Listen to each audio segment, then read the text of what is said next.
এবার আসেন ইরানের কথায়। আমরা অনেকে মনে করি যে ইরান ফিলিস্তিনকে মুক্ত করবে। আল কুদসের মুক্তি ইরানের মূল উদ্দেশ্য না। ইরানের মূল উদ্দেশ্য হলো মধ্যপ্রাচ্যে শিয়াদের যে ক্ষমতা এটা বৃদ্ধি করা, শিয়া অ্যাক্সিস বলে যেটাকে, এবং এটা সে করবে অ্যাট ইয়োর কস্ট। একটা কথা আছে গেম থিওরিতে, জিরো সাম গেম, যে তার শক্তি যত বাড়বে আপনার শক্তি তত কমবে।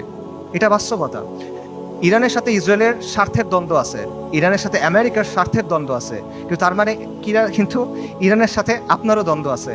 যে ইরান আজকে ফিলিস্তিনের মুক্তি করার জন্য বুলি আওড়াচ্ছে, তারাই আজকে সিরিয়াতে আহলুস সুন্নাহ ওয়াল জামাকে হত্যা করতেছে, তারাই আজকে আহওয়াজে আহলুস সুন্নাহ ওয়াল জামাকে হত্যা করতেছে, তারা ইরাকে আহলুস সুন্নাহ ওয়াল জামাকে হত্যা করছে, এখন নির্যাতন করতেছে। এটা হলো বাস্তবতা। ইরানের স্বার্থ আর আহলুস সুন্নাহ ওয়াল জামার স্বার্থ কখনোই এক না। ইরান সক্রিয়ভাবে এই মুহূর্তে আহলুস সুন্নাহ ওয়াল জামার সাথে যুদ্ধে লিপ্ত। এই মুহূর্তে, আগে কখনো ছিল, পরে কখনো এগুলো বলছে না, অ্যাট দিস মোমেন্ট তারা আমাদের সাথে যুদ্ধে লিপ্ত, অ্যাট দিস মোমেন্ট তারা আমাদের হত্যা করতেছে। আমেরিকা যখন আফগানিস্তানে আক্রমণ করছে, আমেরিকা যখন ইরাকে আক্রমণ করছে, ইরান তাদেরকে সহায়তা করছে। এটা তাদের মুখের কথা, এটা আমি বানায় বলতেছি না, আপনারা গিয়ে চেক করেন। মোহাম্মদ খাতামি ইরানের প্রেসিডেন্ট ছিল 97 থেকে 2005 পর্যন্ত সম্ভবত।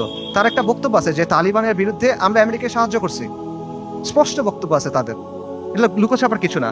এবং সবচেয়ে বড় যে বিষয়টা, ইরানের ব্যাপারে সতর্ক হওয়ার সবচেয়ে বড় কারণ হলো যে তাদের সাথে আমাদের আকীদার দ্বন্দ্ব আছে, তাওহীদের ব্যাপারে দ্বন্দ্ব আছে। তারা আল্লাহর উলুহিয়াত, আল্লাহর রুবুবিয়াত, আল্লাহর সিফাতের ব্যাপারে শিরক করে। তারা আমাদের মা আয়েশা রাদিয়াল্লাহু তাআলা আনহার ব্যাপারে জঘন্য কথা বলে, যেটা কোনোদিন কিয়ামত পর্যন্ত মানা সম্ভব না আমাদের পক্ষে। তারা সাহাবায়ে কেরাম রাদিয়াল্লাহু তাআলা আনহুম আজমাইনকে তাকফির করে, এটা কোনোদিন পর্যন্ত মানা সম্ভব না। এগুলো কোনো ফুরুই বিষয় না ভাই।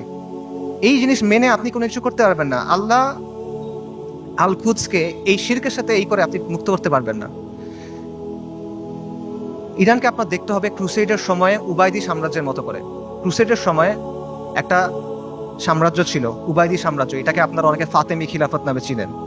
এরা আকিদাতে ছিল ইসমাইলি শিয়া, মানে ইমামি শিয়াদের চেয়েও খারাপ, বাতেনি এরা, ইসমাইলি শিয়া।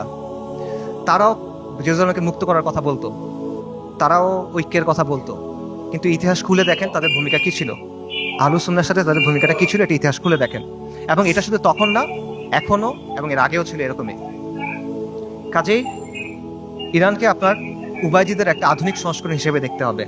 তবে credit wire credit is due, ইরানের কিছু অর্জন আছে যেটা আমাদের নাই, এটা আপনার স্বীকার করতে হবে। শিয়া স্বার্থের জন্য গত 4 দশকে ইরান যেটা করতে পারছে, কোনো সুন্নি শক্তি সেটা এখনো করতে পারে নাই, এটা বাস্তবতা। শিয়াদের আছে একটা রাষ্ট্র আছে, তাদের একটা জিওপলিটিক্যাল প্রজেক্ট আছে। মধ্যপ্রাচ্যে আহলুস সুন্নাহর এরকম কোনো কিছু এখনো নাই।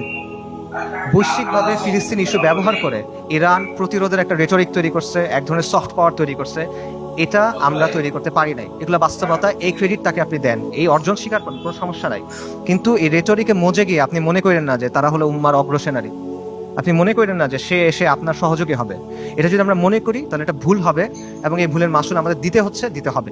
উনি এখানে যে টপিকটা নিয়ে আলোচনা করলেন এটা আসলেই জটিল একটা বিষয়। এখানে আমাদের মধ্যেই অনেকেই খুবই দ্বিধাদ্বন্দ্বের মধ্যে আছে যে আসলে আমাদেরকে এখন ইরানের সমর্থন করা উচিত নাকি উচিত না। অনেকে এখানে ডিভাইডেড হয়ে গেছে, কেউ ইরানের পক্ষে, কেউ বিপক্ষে, কেউ ইরানের পক্ষে এই যুক্তি দিচ্ছে, কেউ ওই যুক্তি দিচ্ছে। কিন্তু এই সব কথার মাঝখানে আসিফ আদনান ভাই এখানে যে কথাগুলো বলেছেন, এই কথাগুলোকে আমি একদম সঠিক মনে করি। কেননা এটা বাস্তবতা। আপনি ইরানের পক্ষে থাকেন, বিপক্ষে থাকেন, আবেগ দেখান বা দেখান না, যেটাই করেন, কিন্তু বাস্তবতা যা তা আপনার জানতে হবে, তা মনে রেখেই আপনার পদক্ষেপ নিতে হবে। যেমন ইরান যদি বিজয় লাভ করে তাহলে যে আপনার কোনো ফায়দা হচ্ছে না এটা আপনার জানা উচিত। ইরান যে কোনো দিন ফিলিস্তিনকে মুক্তি করবে না, বা মুক্ত করলে তারা তাদের বেনিফিটের জন্য করবে এবং তারাই ইসরায়েলের ভূমিকায় অবতীর্ণ হবে, এটা আপনার বোঝা উচিত। এবং সুন্নিদের উপর, অর্থাৎ আমাদের উপরে ইরান এত বছর ধরে যে নির্যাতন করে আসতেছে এবং স্টিল নাও এখনও তারা তাদের বিভিন্ন আগ্রাসন, তাদের বিভিন্ন জুলুম নির্যাতন চালিয়ে যাচ্ছে বিভিন্ন দেশে, সেটাও আপনার জানা উচিত, সেটাও আপনার বোঝা উচিত। সুতরাং ইরান বিজয় লাভ করলে যে আপনার কোনো লাভ হবে সেটা আপনি কখনোই আশা করবেন না। তারপরও আপনি ইরানকে সমর্থন দিতে পারেন, যেটা আপনার মৌন সমর্থন, আপনার সমর্থনে কিচ্ছু আসা যায় না। বাদ বাকি আপনার মৌন সমর্থনটা এই জন্য এটা হইতে পারে যে এই মুহূর্তে আপনি যদি দুইটা বন্ধের মধ্যে কে আপনার জন্য কম মন্দ, কম খারাপ সেটা নির্বাচন করতে যান, তাহলে আপনি ইরানকে দেখতে পাবেন।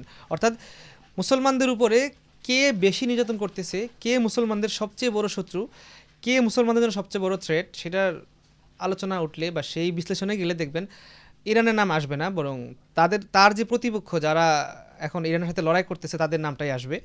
তো সেই হিসাবে শত্রুর শত্রু আমার দোস্ত, এই সূত্র অনুযায়ী আপনি হয়তো ইরানকে মৌন সমর্থন জানাইতে পারেন, কিন্তু আপনার এটাও জানা উচিত যে যখনই যুদ্ধ শেষ হবে, যদি ইরান বিজয় লাভ করে, তাহলে তারা যে একেবারে আপনাকে একদম আদর আপ্যায়ন করা শুরু করবে তা কিন্তু না, তারাও সেম কাজটা করবে।